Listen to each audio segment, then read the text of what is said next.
We were beaten, we were tear gassed. I thought I was going to down this bridge. But somehow, in some way, God Almighty helped me.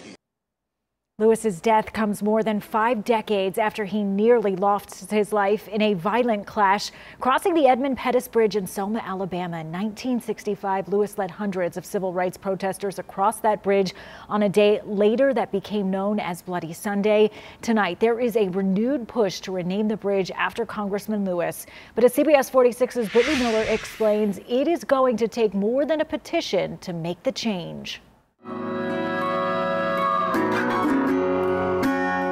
This steel arch hovers over the Alabama River, separating Selma from a neighboring town. But it's the racial divide that's made the Edmund Pettus Bridge historic, becoming the backdrop of a relentless movement. Go to your church. This march will not continue. On Bloody Sunday, hundreds of protesters fighting for the right to vote were trampled and beaten with billy clubs. Leading the pack was Congressman John Lewis. In the wake of his passing, more than 400,000 people have signed this petition to replace Pettus with Lewis. Though hundreds of thousands of people want this bridge renamed after Congressman John Lewis, not everyone who lives in Selma is on board. The citizens of Selma were not necessarily approached when this petition first started. Selma native Collins Pettaway III says renaming the historic landmark should be a decision amongst locals. If Selma wants it as the John Lewis Bridge, and I think that's also another discussion as well, too. However, I do believe that there were people here that organized before John Lewis came, and there was also organizing going on after John Lewis left. I really don't think it would do our people justice to just have one name.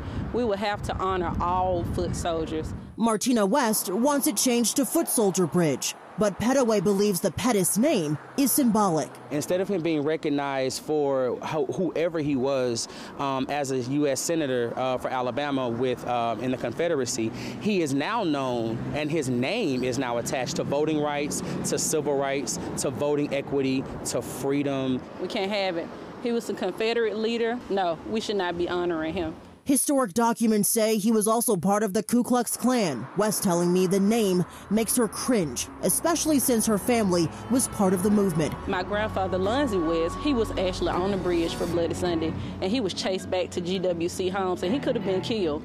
55 years later, West and many others believe it's time for change. We're always open for conversation.